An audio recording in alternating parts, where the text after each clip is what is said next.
So hello dear aspirants. तो एक बहुत इंपॉर्टेंट खबर अभी आई है कि सर आपका सीजीएल का नोटिफिकेशन लॉन्च हो चुका है।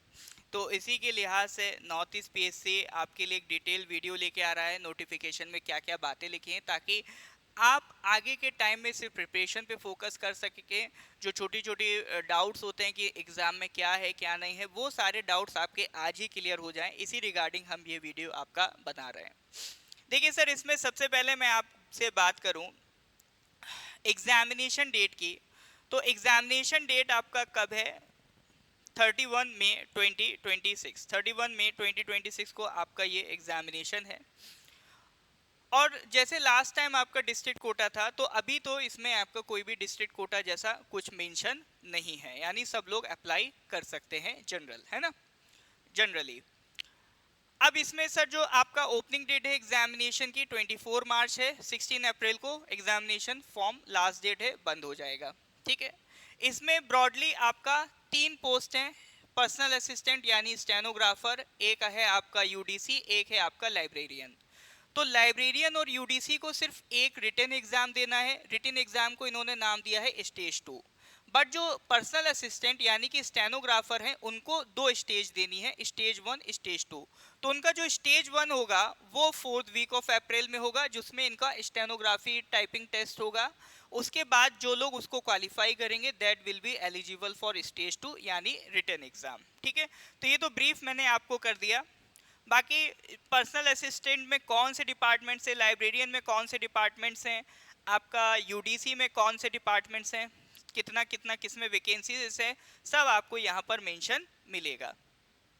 तो टोटल अगर हम बात करें जो इन्होंने वैकेंसीज मेंशन की हैं, दैट इज आपका 122 वैकेंसीज आपका एपीएसएसबी ने सीजीएल में मेंशन की हैं।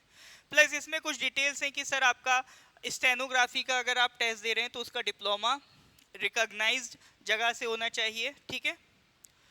उसके अलावा जो पर्सन्स विद बेंचमार्क डिसेबिलिटी, उनके लिए कुछ पोस्ट रिजर्व्ड हैं, कौन कौन सी, उनकी डिटेल्स यहाँ पर दी गई है। नेक्स्ट आते हैं सर हम एजुकेशनल क्वालिफिकेशन पे। तो देखिए स्टेनोग्राफर में तो 2 चीज़ें हैं। एक तो आपको बैचलर्स डिग्री होना चाहिए, कोई भी बैचलर्स डिग्री चलेगी, प्लस स्टेनोग्राफी का एक सर्टिफिकेट होना चाहिए, है ना, डिप्लोमा चाहिए स्टेनोग्राफी में। एज आपका 18 से 35 है। बाकी एपीएसटी के लिए 5 इयर्स का रिलैक्सेशन हो जाता है ना। और अगर कोई ऐसा है पर्सन्स विद बेंचमार्क डिसेबिलिटीज वाला एपीएसटी, तो उनके लिए 15 इयर्स तक आपका रिलैक्सेशन हो जाता है। इन जनरल आपका 18 टू 35 है। इसी तरह से सर आपका लाइब्रेरियन है। लाइब्रेरियन में बैचलर्स डिग्री के साथ साथ एक डिग्री या डिप्लोमा होना चाहिए लाइब्रेरी साइंस में।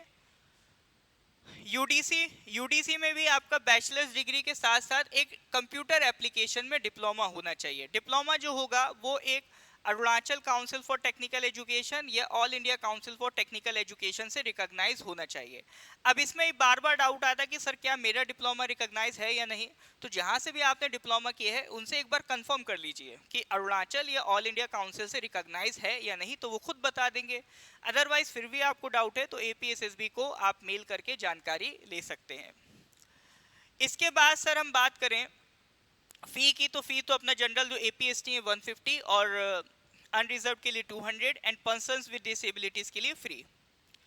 स्कीम ऑफ एग्जामिनेशन की बात करें तो सर जैसे स्टेज वन जो होगा स्टेनोग्राफी टेस्ट, वो सिर्फ और सिर्फ किसको देना है, स्टेनोग्राफी जो ऑप्ट कर रहे हैं उनको देना है। उसमें जो जो डिटेल्स हैं सब इसमें आपका मेंशन्ड है।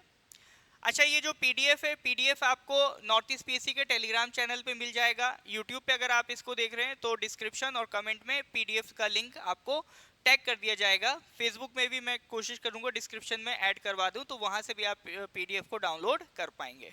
ठीक है। बाकी नहीं तो नॉर्थ ईस्ट पीएससी का टेलीग्राम चैनल ज्वाइन कर लीजिए, उसमें हम पीडीएफ डलवा देंगे। और ऑलरेडी जो हमारे फ्री ग्रुप्स हैं, एनरोल्ड ग्रुप्स हैं, उसमें भी हमने पीडीएफ शेयर करवा दिया है, जिससे आप सारी जानकारी पढ़ सकें। अब सर रिटर्न या स्टेज 2 की बात करें तो देखिए जैसे पहले होता था वैसे ही अभी भी है। 4 सब्जेक्ट हैं सर।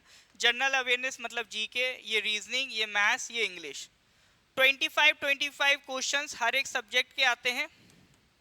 टोटल 100 क्वेश्चंस होते हैं और हर क्वेश्चन 2 मार्क्स का होता है। तो टोटल कितने मार्क्स हो गए सर आपका? 200 मार्क्स हो गए। अब इसमें सिलेबस जनरल जो रहता है वो सिलेबस है, आपको पीडीएफ देखेंगे तो एक बार अच्छे से पढ़ सकते हैं डिटेल में। फिर उसके बाद ये पॉइंट ध्यान रखिएगा सर कि बार बार जो डाउट आता है कि निगेटिव मार्किंग है या नहीं, तो इसमें कोई भी निगेटिव मार्किंग आपका नहीं है, ठीक है। तो सबसे बड़ा डाउट जो आता है कि सर निगेटिव मार्किंग है या नहीं, नहीं है सर। उसके अलावा एक इंपॉर्टेंट बात यह है कि आपका 200 टोटल मार्क्स है, तो आपको मिनिमम 33% स्कोर करना पड़ेगा। मिनिमम 33% का मतलब है आउट ऑफ 200 आपको मिनिमम कितना लेके आना है, मिनिमम 600 आपको, सॉरी मिनिमम 66 स्कोर करना है। उससे कम रहा तो कॉपी ही नहीं चेक करेंगे, रैंक तो बहुत दूर रही है, ठीक है। अच्छा, उसके अलावा क्या है, जो पहले कई बार होता था कि सेक्शनल कट ऑफ भी होता था कि आपका मान लो मैथ्स में भी मिनिमम इतना लाना है, रीजनिंग में भी मिनिमम इतना लाना है। इस बार ऐसा कुछ नहीं है, ओवरऑल कट ऑफ है 66 लाओ मिनिमम, भले जीके में 0 हो, मैथ्स में 0 हो, डजंट मैटर। तो जो सब्जेक्ट वाइज कट ऑफ था वो इस बार नहीं है, ओवरऑल आपका सेक्शनल कट ऑफ है, सॉरी ओवरऑल कट ऑफ है 33%, ध्यान रखिएगा, है ना, और निगेटिव मार्किंग नहीं है। अप्लाई करने के लिए वेबसाइट है apssb.nic.in, वहां से अप्लाई कर सकते हैं।